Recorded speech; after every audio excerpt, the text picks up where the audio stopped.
Thank you, ma'am. A very good morning to everyone. I, Alisha Lalani, the coordinator of Industry Institute Interface Committee, welcome you all for today's webinar. As a part of Students Development Activities and Corporate Connect, IMDR continuously organizes webinars by various renowned industry experts. And today amongst us, we have Mr. Sanjeev as a guest of the day. Sanjeev sir is an industry veteran with 25 years of diverse HR experience working as a senior director human capital with PwC India.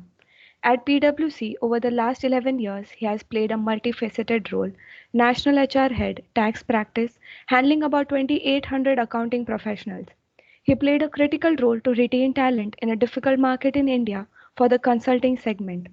His ability connects market intelligence, workforce fungibility initiatives, leadership connect, reward strategy to retain top talent, intense employee engagement made positive impact on the business. These efforts helped them through COVID phase. Having spent a considerable amount of time in leadership roles, he has come to believe that each of us needs to find that sweet spot where professional practices find synergy with our ingrained values.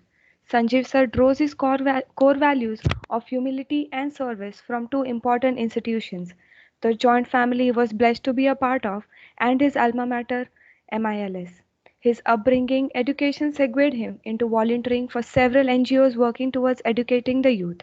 He has personally groomed hundreds of students over the last 25 years.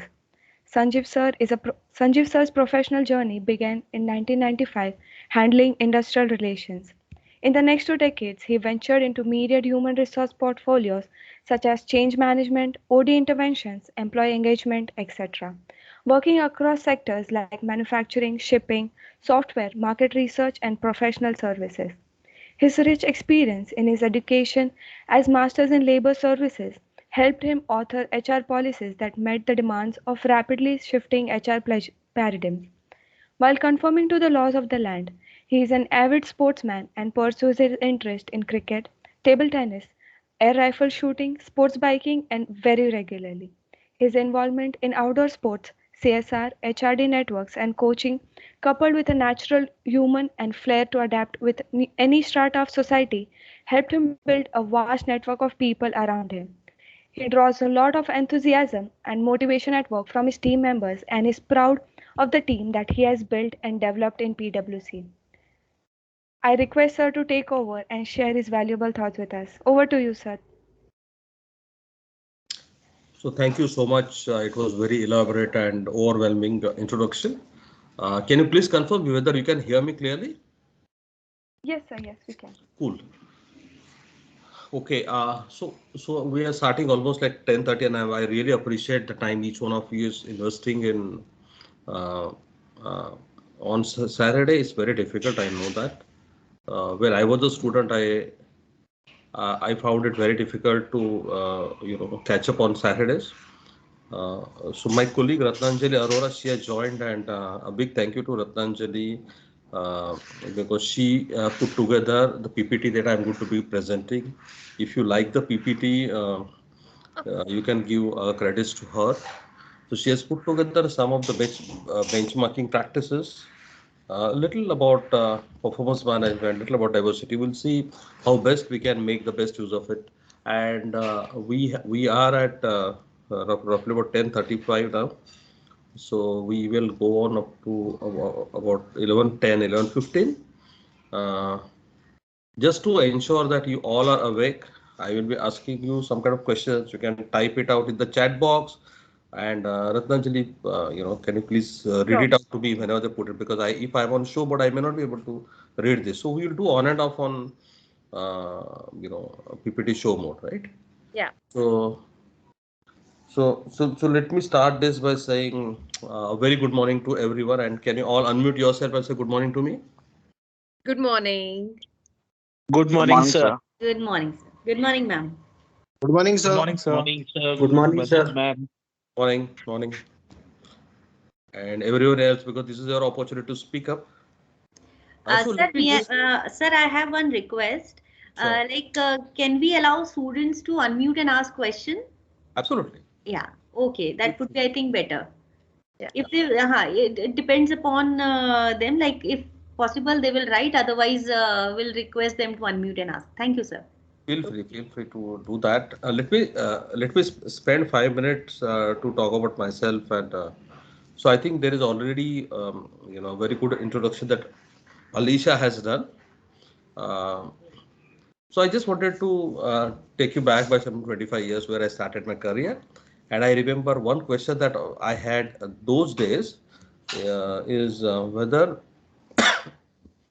IR is better or HR is better. I do not know whether it's still the question that each one of you will have in your mind. That's always I kept thinking. If IR is better, shall I? If I get into factory, then what happens? Will I be able to come out of it? Do they pay that much of money in HR also? Things like that. These are very common queries. Second thing that I had playing on my mind was whether there is some kind of uncertainty. Now, uncertainty that I had that time and uncertainty that you all will have are two different things altogether. Okay, so for example, I had uncertainty like whether it's IR or HR, what will happen to factories, will the factories stay in uh, around Bombay or not, what will happen, etc. Those were uncertainty during my time. Because if you look at uncertainty today, I think things have moved very fast. We have technology coming in, right? Technology was coming that time also, but the rate at which technology is making itself obsolete is changing rapidly.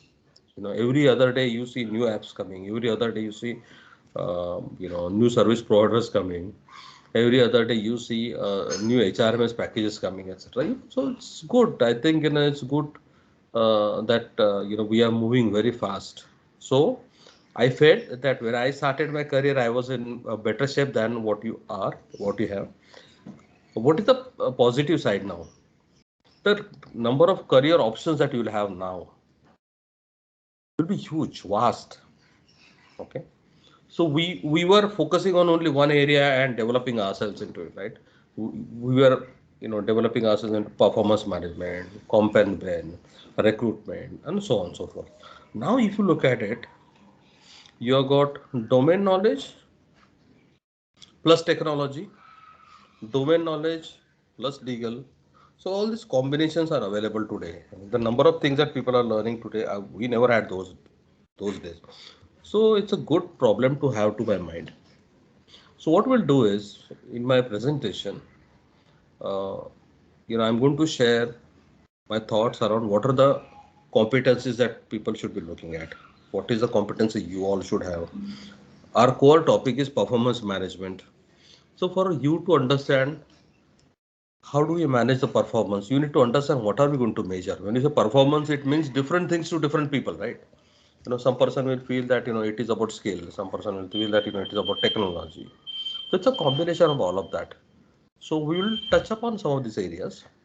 We will also see if if if there is a practical takeaway for you all. In between, if you want to disturb me, ask questions, please feel free to ask the questions, right? Now let me share my screen and ask you questions, and then you can respond either to me on chat box or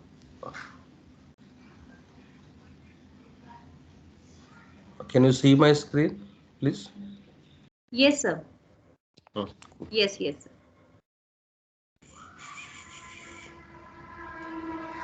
Okay, so here are my first two questions. Question number one: when you think about the future world of work, as it is likely to affect, how do you feel? Do you feel that you feel excited, worried, confident, uninterested? What is your thinking when you think about future world? You feel excited, assuming these are option number one, two, three, four. One is excited, two is worried, three is confident, four is uninterested. What do you think? You can either type, speak, whatever.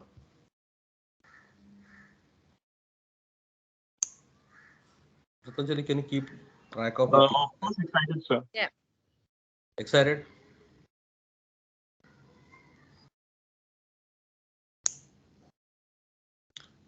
Yes, Are sir. people, yeah, okay.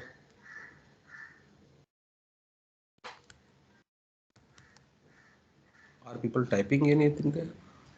No.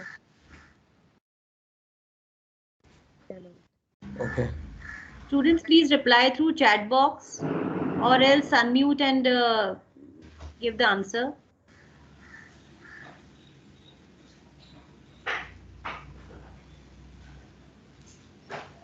Moreover, we can say, sir, we Sir, are excited. confident So excited, and confident. confident. Okay.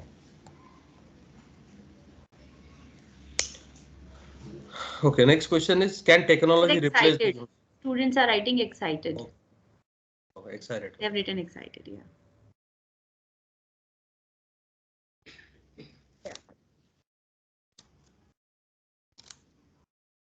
So people who are writing excited need to understand that they need to study a little more about these topics, because that excitement is the initial reaction. People who keep reading more and more, people start getting worried what is going to happen, because so many options, I don't know which one to choose. Okay. So I'm glad that you all are excited, and so am I. Okay, next question. Can technology replace the human mind? Yes, number one. No, number two. Thirdly, can't say. No, Means sir. somewhere we can't say, but at the time it is not possible, sir. Okay. Any other responses?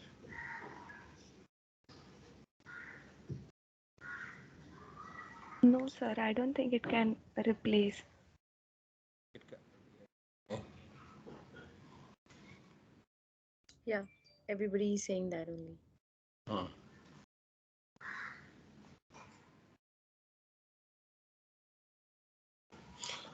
Okay, so quickly on my slides. So if you look at work, the format of work, workforce, workplace, everything is changing. Workforce is transforming. I mean, I would never have thought that, I could not go to office a day and still I can work as an HR person. But today I am, right? Uh, so workplace is changing. It's there everywhere. Wherever there is a Wi-Fi, people are connected, so you get emails everywhere, on your mobile phones, on your iPads, your laptops, and so on and so forth. It's 24 by 7. Uh, Workforce is transforming. You spoke about, earlier we used to talk about gender diversity, workforce diversity. Now, if you look at the workforce, it's changing, right? We already have Generation Z that's working here, which forms 75% of our workforce today, and what they think and what they want to do is different than what I wanted to do once upon a time, right? The tools that we use are innovating. Earlier we had client server technology. I remember once upon a time we always had our desktops, and therefore I had to go to office. Now everything is like cloud based, cloud computing. Even if you look at HR processes are cloud based, everything is cloud based. We order food on cloud based apps, etc. Things like that. So those tools have changed. Even in HR also, reward and recognition, performance management, your payroll, a lot of things, how we give feedback, everything is changing. So these tools are not replacing anyone. They are enablers. So going forward, pure HR professionals or pure professionals would not survive. Pure technology guys will not survive. I think if you have got a combination of these two, that will be a deadly combination. That's going to help industry. That's going to help you as well. Okay. Now, so therefore, whatever that we are talking about in terms of futuristic approach, all of a sudden it has become present, right? And what has caused this pandemic? Businesses that were supposed to get closed after 5 years got closed now only. Okay, they couldn't survive because pandemic has made us think very differently. It has accelerated opening and closing of a lot of new businesses. There are a lot of startups that did not have a potential got closed earlier. There are established companies who are not innovating got closed. there are other kinds of companies who are re-looking at the market, re-looking at the client expectation, re-look at the way where they work. They are doing well. Okay, so although it is a byproduct of pandemic, it's unfortunate that pandemic has happened, but to my mind, it has accelerated a lot of different things. Okay, so I spoke about workforce, workplace, and the tools. So you guys responded to this earlier, so we can't be here fighting a war with technology. We need to make best use of technology. All of us know this. We have spoken enough on this subject. So we need to give high five to technology and see how best we can use it. These are not mutually exclusive, as I said. It's not only technology. It's not only your domain. So today, finance. There is, if there is a finance professional who says I can do without technology, answer is no. So nowadays you have got fintech, HR tech, edu tech, everything is tech based, right?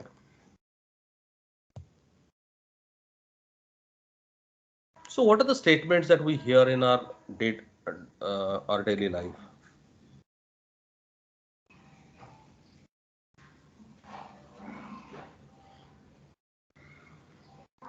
What skills are required to sustain in future workforce? So what got us here is not going to get us there, right? So what can we do to sustain uh, in future workforce? Uh, so will my just one second. Sorry, I got a pet at home and she keeps saying something to me when I present. So please pardon me for this. Leave with this. Uh, what is the next question? Will my job be redundant? Whatever that I'm doing, will that become redundant?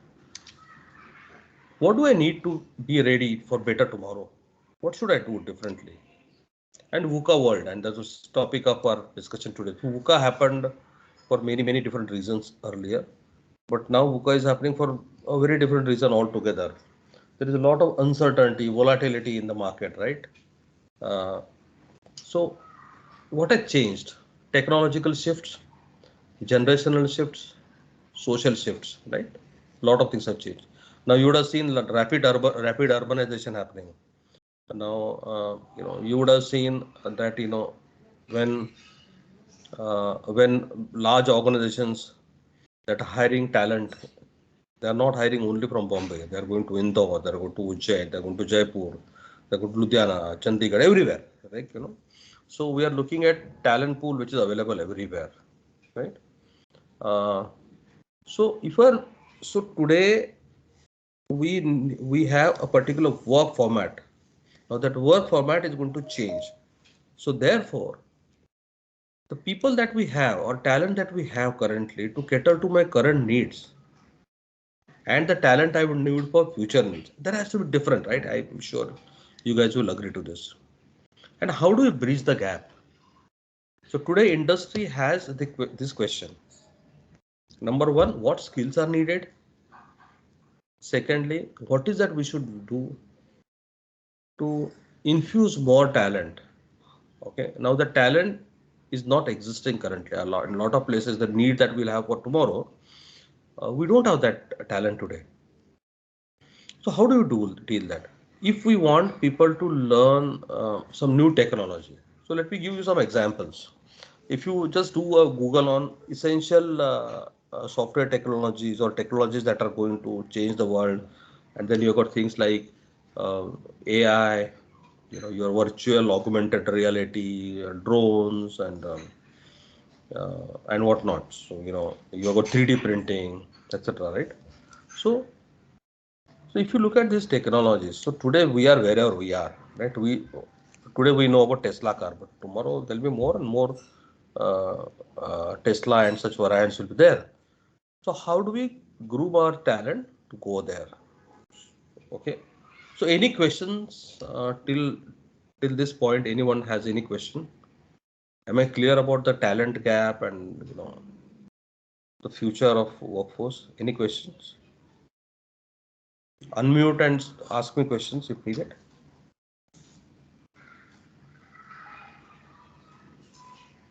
I don't see any questions, Sanjeev. Okay. Can reconfirm.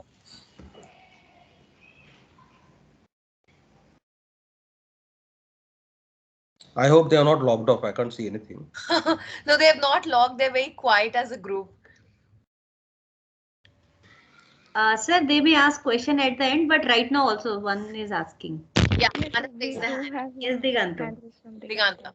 Go ahead, Diganta. Yes, sir. Good morning, sir.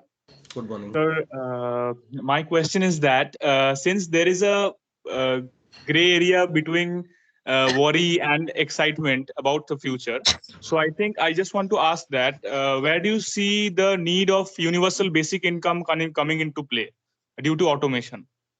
So, is it necessary? I mean, what's your take on it? So that's a very deep question. Okay. So firstly, if you look at the kind of expectations that we had, and why does one get worried? Okay, let me handle this a little broader sense. Okay. Today, when you get worried or when you become anxious about something, why does it happen? Okay. It happens because you are uncertain about something. Do you agree? So now, if you look at if you look at you know globally what is happening, okay, our global borders are diminished. Okay. uh, so you will have huge gap between what people need and what people have, right? So unless they get uncertainty, unless they get the certainty around uh, the future, okay, how their basic livelihood will go on.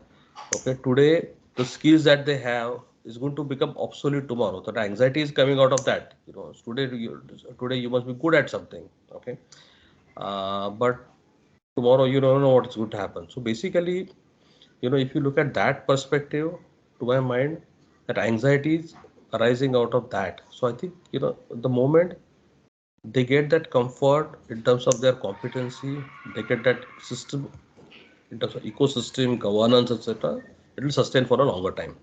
That's my that's my answer. Okay, sir. Okay. Thank you, sir.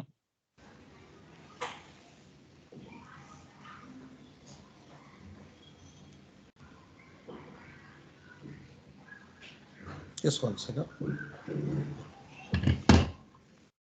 Uh,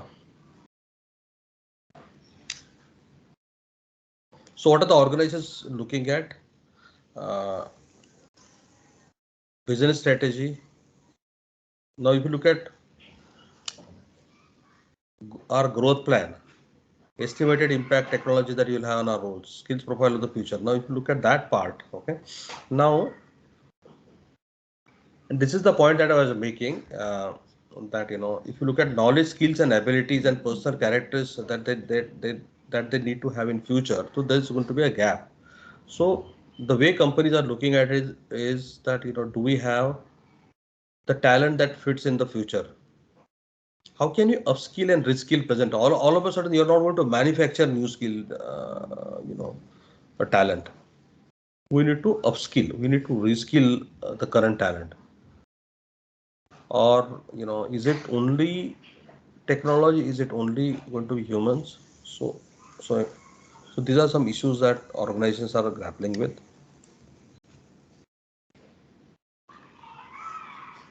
So I will leave this slide for you, and this is something that is there in on internet as well. 7 disruptive trends shaping the future of work. So there are some must-have that all the professions should have: collaboration, inclusion, accountability, distributed workforce, VUCA adaptability, right? So once upon a time, when we looked at high potential people, now people say that that high potential person should have this, right? So that should have would have become must have now. Each one of us need to have that, right? We need to learn how to collaborate. Why? Is because the business itself has become very collaborative. There is something called platform of services. We're not going to have single-minded pillar of service. it's not going to be only automobile manufacturing, right? There'll be automobile manufacturers. There is a post-sale service, uh, uh, and then they will see how client can be best benefited by giving various options. I heard somewhere that if you're looking at a urban car that we may be driving, so tomorrow you will have options that every day you can go in a different car, right? So it's going to be a huge platform of services that will be offered to you. You can pick up whichever that you want. Someday you can have a different Honda City, and then another day you can have an Audi. So we can have platform of services. The same thing is happening to HR. Same thing is happening to consulting also. In consulting also, we can't say that I am a an ERP professional. No, you are an ERP professional in the manufacturing sector, or you are a supply chain management expert in say logistics, etc. So such combinations will be there. So I'll just leave this slide open for a minute. You can go through must have, and what is that you should learn, need to learn to become future ready. Just look at this for a minute.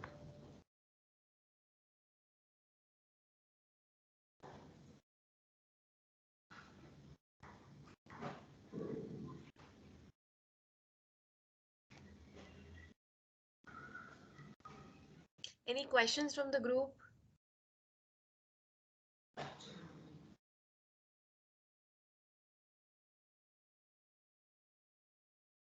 Yeah, Parikshit. Go ahead. Sir, I had a question based on what I'd read a couple of years ago. So there are two contrasting statements by two business leaders, actually. The first statement was from Carlos Slim. That time he was the world's third richest man. So Carlos Slim said that we can use technology to an extent where human beings will not be required to work. And even if we are required to come to work, it will not be for more than 3 days. So we had advocated a 3-day work week that time. And the second contrasting approach was of Jeff Bezos. So Jeff Bezos said that instead of focusing on what is going to change, I prefer at looking at what is not going to change. And I like to focus on those two things. So, sir, in line with these thoughts, my question to you was what are the things that would remain constant, and what are the things that you think will need to change and upgrade ourselves, sir?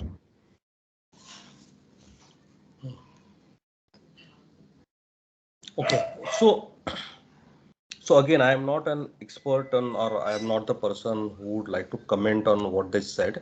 Okay. Um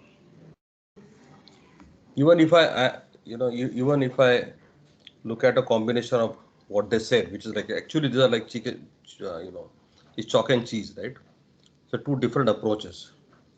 So Yes, so sir. today, to my mind, when we speak about hybrid uh, hybrid model of working, okay, because why are we saying this is because you can't have people working from office all the time, because no, that's not needed in most professions, unless we're talking about manufacturing or some places where human being is needed, human being is needed, right?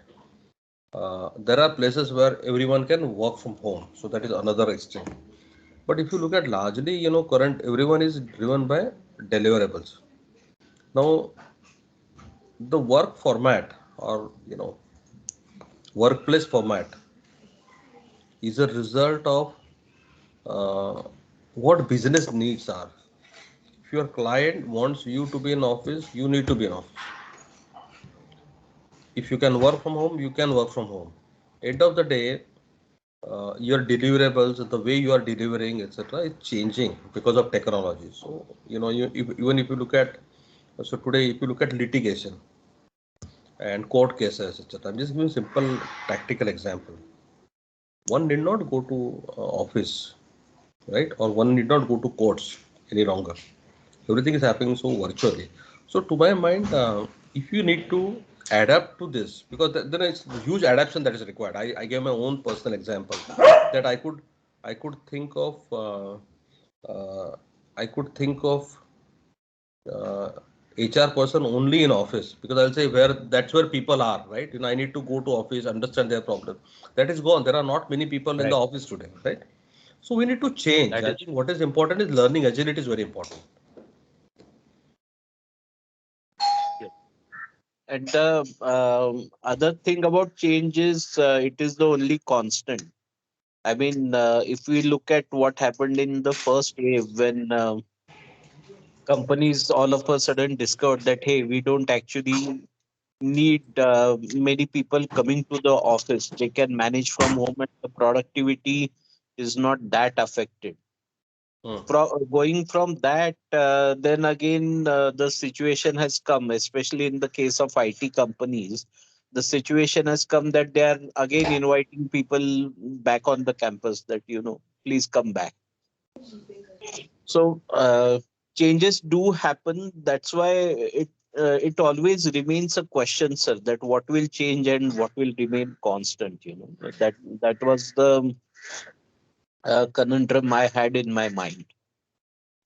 But that I think will continue. Some of the companies are saying that you come back to office. You're right. Come back to campuses, for example. Okay, but that's needed. So wherever it is needed, it is needed. You can't do it. But there is a word called trust. We need to trust one another. I know this sounds very cliched, but that's how I think work from home is not appreciated by quite a few employers. So wherever you don't trust people, you don't see the productivity coming in. Then you would be wanted to work from your office. Then there are some risk-related issues. If you work from home, work out at the office, if you do not have infrastructures to support that, there is a business continuity risk also. There are multiple things that go into deciding these formats. Absolutely, sir. So what I'll touch upon is, and this is based on some of the competencies we use, and every organization will have its own measures in terms of competencies. Some of the things that I picked up, I thought would be very relevant. Uh, is one is to communicate with empathy, or impactful communication is going to be very important, and this is partially to respond to this question that was asked to me now. That if you there are certain things that will be perpetual. Communication or impactful communication, communicating with empathy is going to be perpetual. I think in whether you work from home or anywhere, you will still need that, right? Now this is something that people uh, need to nurture. This is something that looks very obvious, right? Communicating with empathy kya hai? Everyone is supposed to do that, but we don't do that. When you speak with client, we tell the client as to how much we know, as opposed to what client needs. So when as HR, when I speak with the employee, I tell them about the policies. Okay, what I need to know is what is that employee's need? What is the need of a person who's 21-year old, right? So that's very important.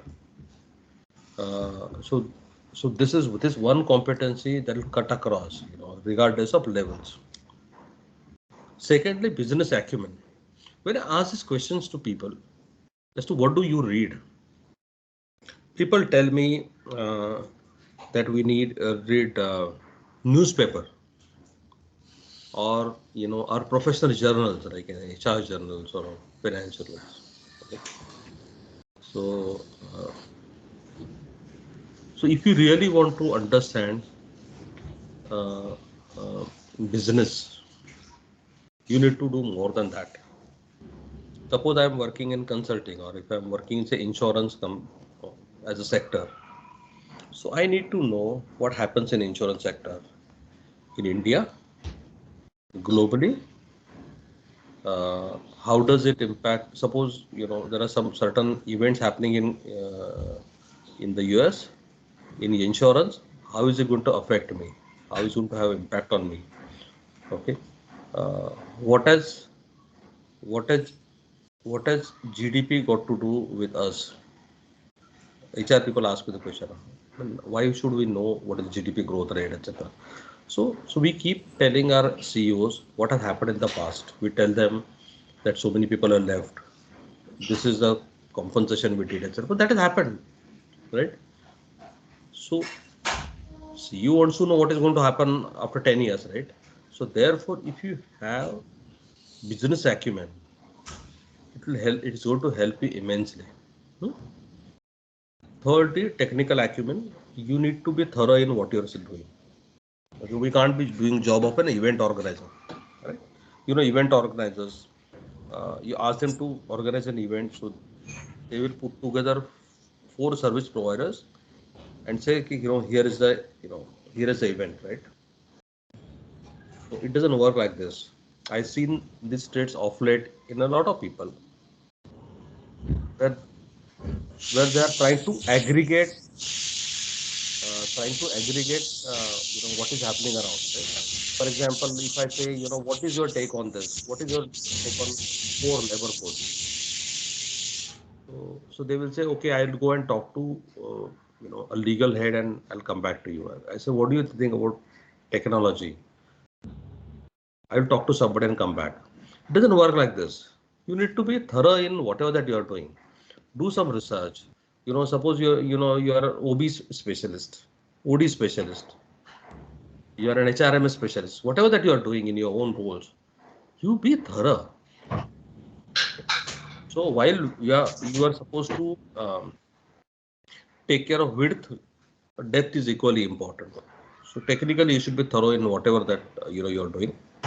Global acumen. Partially, I covered this. Partially, I covered this when I spoke about business acumen.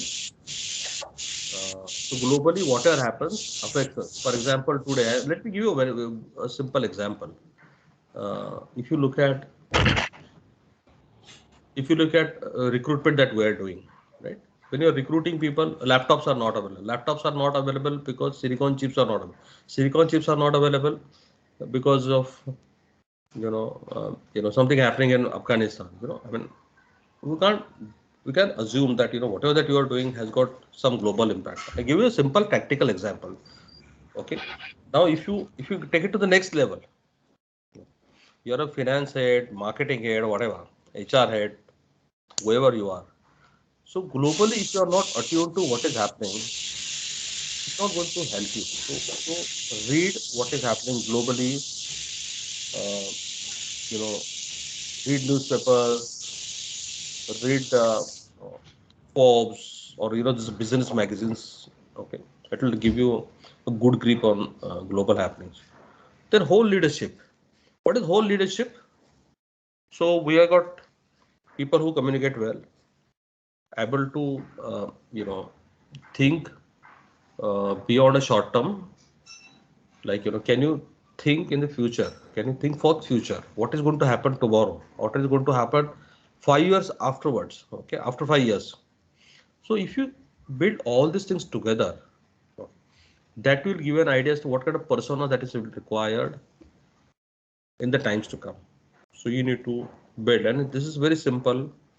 This is something that we would have read 1000 times, but I found it very simple and easy to administer. So today when I read, I just don't read HR. I try to read what is happening in the business. Okay. There is another question that is frequently asked, which is HR going to get sit in the boardroom or not? To my mind, it's a very theoretical question. If you are there, if you have that kind of expertise, if you are going to add value, definitely you'll be involved. And you'll be involved not only because of your stature, you'll be involved because business will have compelling reason to do so. They will miss something. If they take a decision without consulting, they're doomed, you know. So they would, so you will be missed in that boardroom. So if you really want to be there, then I think this is something that we need to be thinking of. Okay, so now my last, now so let me move out of this.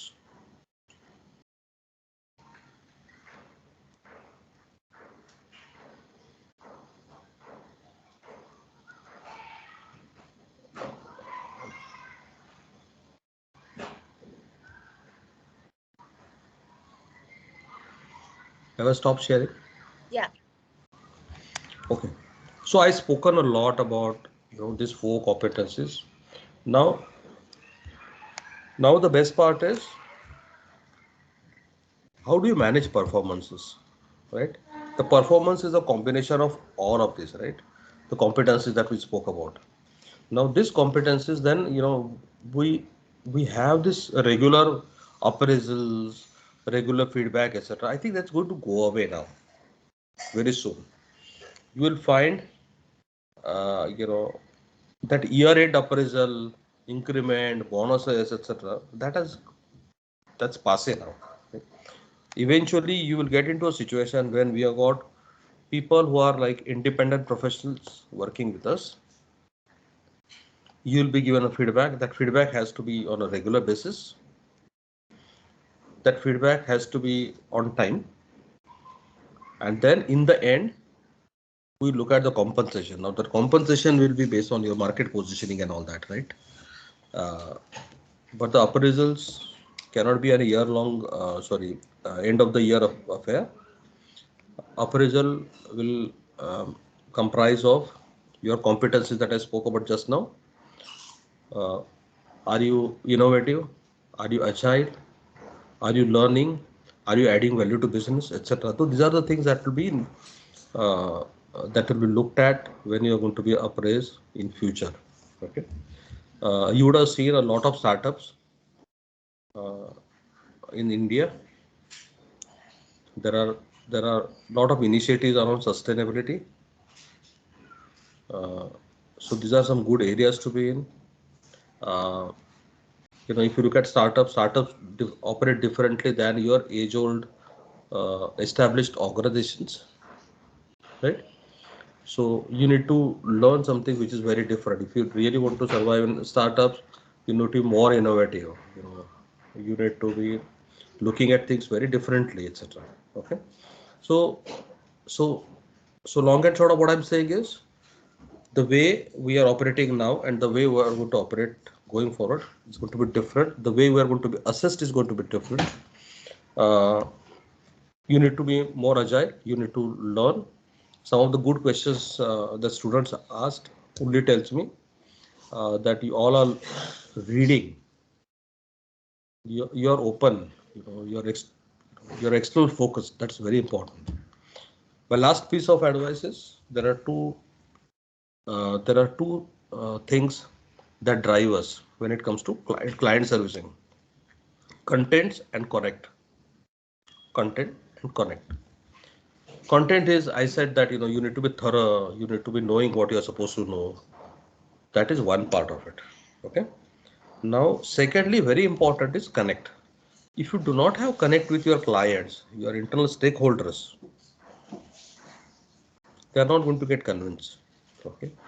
So, and for that, you need to communicate with impact, communicate with empathy.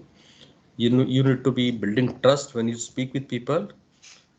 There only, you know, you'll grow. Correct. So keep these two things in mind: connect and content. That's going to, you know, take it to the next level. So let me not bore you further. So let me just recap what I said. We spoke about some competencies that are needed. We spoke about some kind of uncertainty. We spoke about uh, advantages of uh, you know, having knowledge of business, uh, technology as you go to the next level. I spoke in brief about spirit of collaboration because employees are going to be working together, organizations are going to be working together, it's going to be platform of service, etc. So, and that's all I have. I spoke for good 30-40 minutes. So now over to you guys. If you have got any questions, feel free to ask me.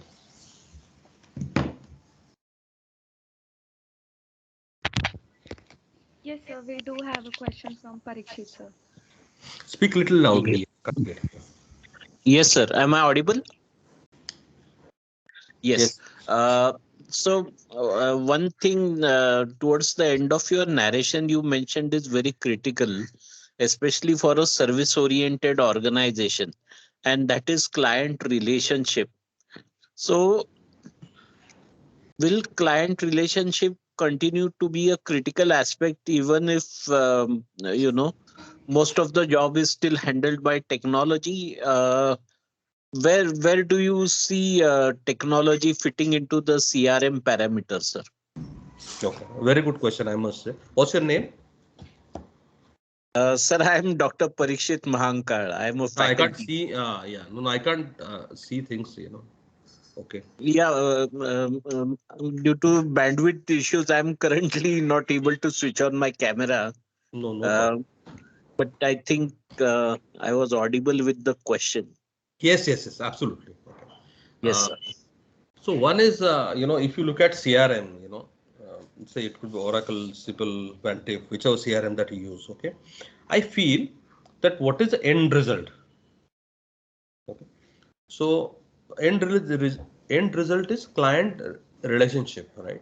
Client deliverables. Now for that, if you look at technology today that we have, so for example, augmented whatever virtual augmented reality, okay, or augmented reality, or you look at those CRM analysis that is happening. Now what does happen? What happens? These are additional inputs for you to stay connected to clients better. I mean, that's how I read it. For example, one Pizza Hut, I heard this, I read it somewhere that, they do this analysis as to, which, on which day, what kind of pizzas or, burgers are, sold, etc. etc. On that basis, they, they work backwards and accordingly work on their production. So similar thing happens elsewhere also. Okay, for you to arrive at that, so technology can give you a better sense. You'll be able to cater to clients better just because you have got some data that is available to you, and I think it would have taken years and years for us to arrive at that conclusion.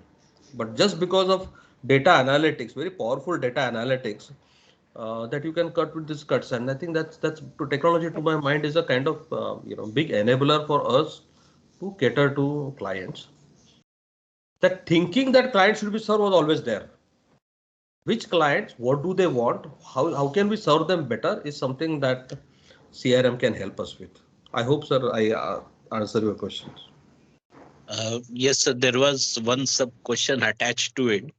Um, at the beginning of your session, you had mentioned about future of manufacturing industry and how that paradigm has also changed.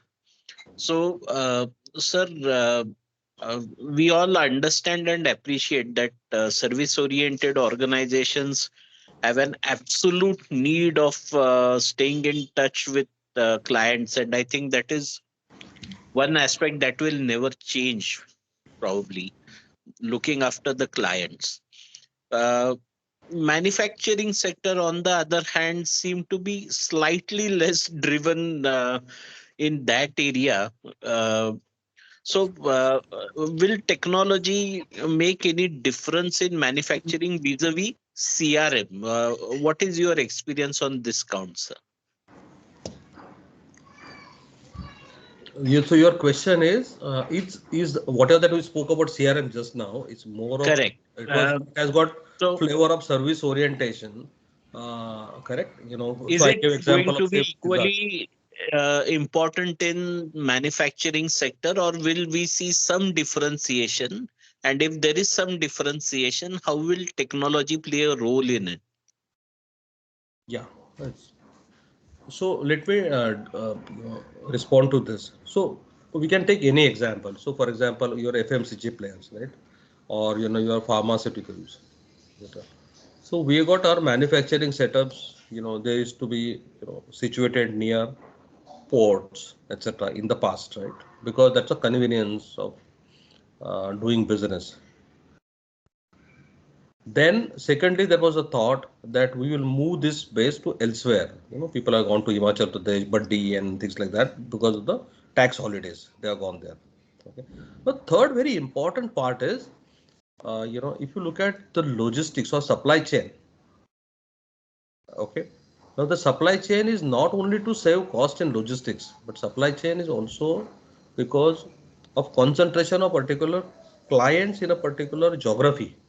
Okay, it could be domestic as well as internationally, right? So therefore, if you have to arrive at that conclusion about the consumption pattern, what else other than CRM can help us, right? You would also know, and it could be product of your market research also. How your brand is moving in a particular model format stores, or a particular brand has got uptake on a particular geography. So when you have this data point, that to my mind, will be useful because we'll work backwards and have manufacturing based setup in those places. So this is one thing that I have to say. And second important part, what I felt was, uh, and I'm just trying to make up that example. So for example, I buy a washing machine, okay, and it has got a particular type of problem, right? uh, so I know basically that a particular type of washing machine, that 5 rupee coin gets stuck somewhere because all of us keep coins in our pockets and it goes there and gets stuck there, right? It's a simple example. So now that has to, and it doesn't happen in all the washing machines. It happens in particular models. Now this means there has to be something that needs to change. It needs to go back to their R&D department or etc. etc. No, everything has to go back, right? So now if you look at the complaints, analysis of these complaints, and you take it back and you redesign your manufacturing setup, is very important. The same thing goes for automobiles also. That to my mind, so therefore, uh, the CRM output, which is actually and for which the inputs are, your frontline sales, they giving the input, you have to work backward, and accordingly to my mind, manufacturing processes have to be redesigned. The setup has to be redesigned, business process re-engineering that has to happen, etc. For that, to my mind, CRM will be useful. I don't So know in whether a I was able to nutshell, it's satisfy no your. more in a nutshell, it's no more just take it or leave it. There is so much competition around, especially since Chinese goods are flooding Indian markets. For an Indian company, or even for that matter, an MNC, to stay alive and stay relevant in the market, they will have to address customer complaints and look at the typical issues that are being reported and work on it. Yeah, and agility, no, sir. If you look at, I remember good old days, we used to have black umbrellas or red umbrellas. Okay, the choice was one of the two, right? Yes, And then you got umbrellas with floral prints, right? So the cars we had was either it was Fiat or it was Ambassador, right? And absolutely. Bajaj Super or something like that, right? So all of us used to have that, and I think the variation that were available to us was only the color. So today, when I remember very recently, I went with my son to buy a scooter. He wanted. I was amazed. There are four showrooms with so much variation, and so it is also electronic software plus automobile plus capacity, to keep helmet and things like that. So many things. But those combinations were never there. And I said, "What about this? Can you make a customization and give it to me? Can you customize?" They said, "Yes." So now this is possible because of one is that automobile manufacturers are open to this idea, uh, and secondly, because of scalability or flexibility that they have in their manufacturing process, that they can cater to that. Okay. So suppose they don't have paint, I'm just giving a very tactical example. If they don't have paint shop to support my needs, I said I require a scooter with a rainbow colors, and if they can't provide, they can't provide, right? Right. So very important. Thank you so much. So that's actually insightful. That means this customer feedback and paying attention to customer needs is not only service oriented but even manufacturing sector by and large is taking cognizance of it. Yeah. I think Absolutely. Diganta had some question. Diganta, go ahead. Thank you, sir. Hello, sir. I am basically a finance student of IMDR. But I'm curious to know that recently I read an article about the great resignation that is happening in America, as many American workforce are basically leaving their jobs and switching to freelancing. So in one of your slides, I saw that there was a mention of a disruptor that is of contingent workforce. So how, as an HR professional, or how are HR managers dealing with this blended workforce model? I mean, can you please explain clearly? I mean, Yeah. Thanks for your question.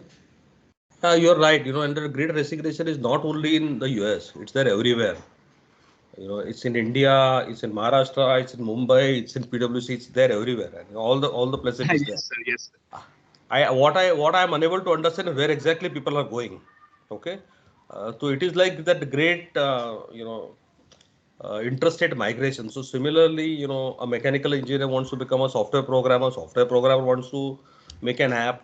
Two IITians come together, or talented people come together, start an app, etc. A lot of things are happening in this. A lot of volatility in the market. Okay, all of us are. So which is good. I think we are growing. The issue is so therefore, one is I spoke about the skill gap between what we need and what we have. That was future. But currently, if you look at the situation, presently, the current workforce itself doesn't have this, and all of a sudden, you people, because of pandemic, people got into that. If you remember Maslow's theory of hierarchy of need, right?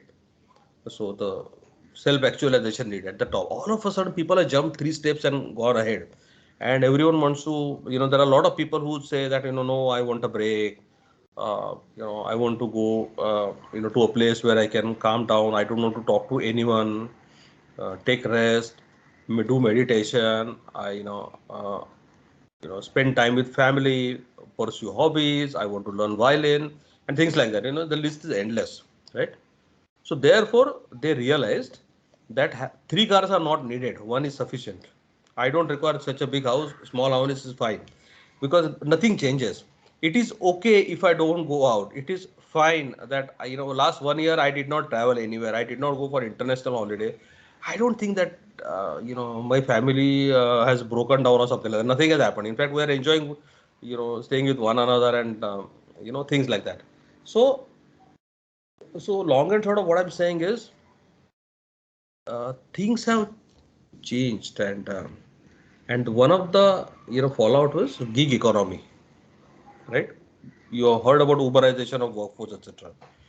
So today there are quite a few examples, definitely in consulting, I must say, where people are saying that we do not want to be employed. It is fine that I have 2 hours of work in a day. Somebody made a point on 3 days a week. People are saying that last week I heard that somebody said that I want 2 hours a week. Sorry, 2 hours a day, not a week. 2 hours. So I said, but how will you, survive and how will you sustain? So the lady says, no, that's fine. My current needs are that much only, and I don't. It's like minimalistic approach. I'm fine. So whenever I want to come back to mainstream, I'll decide.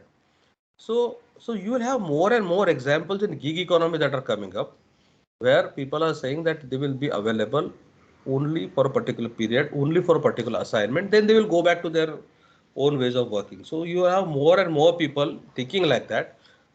So the way I explained that there are companies who are addressing customers' need and changing themselves. So employees have changed their needs. They do not want to be employees. So therefore now organizations, after initial soul searching, have come to terms that yes, we need to have policies to support this. We will have people will come here only for a particular period. They'll go back. So that's going to stay here, and the gig economy is going to be there. Gig workforce is going to be here. We'll have to accept all our policies should be revolving around it. We cannot have 9:30 to 6 kind of policy. Uh, you know, will not never become great place to work. Yeah. Resignation and retention are part of one side of coin only, the other side of each range. Yes. Thank you, sir. Thank you, ma'am. Yeah. Anyone else? Anyone else? Questions, guys? Yes, sir. I wanted to ask that are there any challenges, in managing the human capital during pandemic and also while technology upgradation? Like, what are the major challenges that were faced in managing the human resource? I am sure all of you would have read a lot on this subject by now.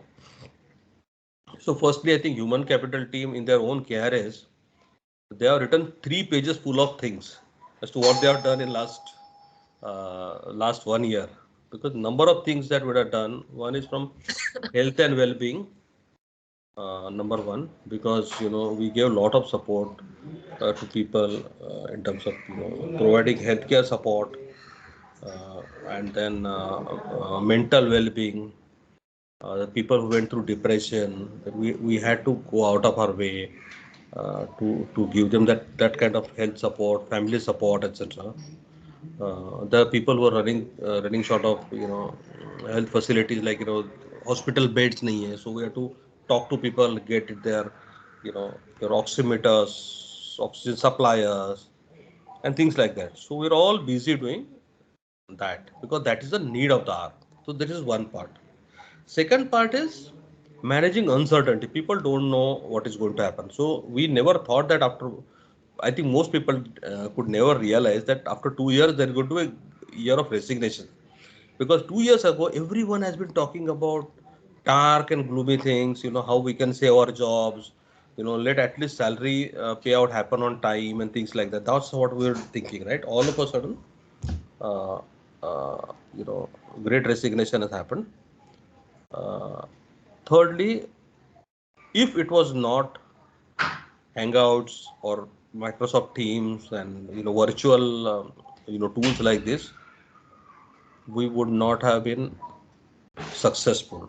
Of course, before, therefore, the moment we realize that coronavirus is not going to be a 5-day affair, it's going to be looks like it's a long-term affair.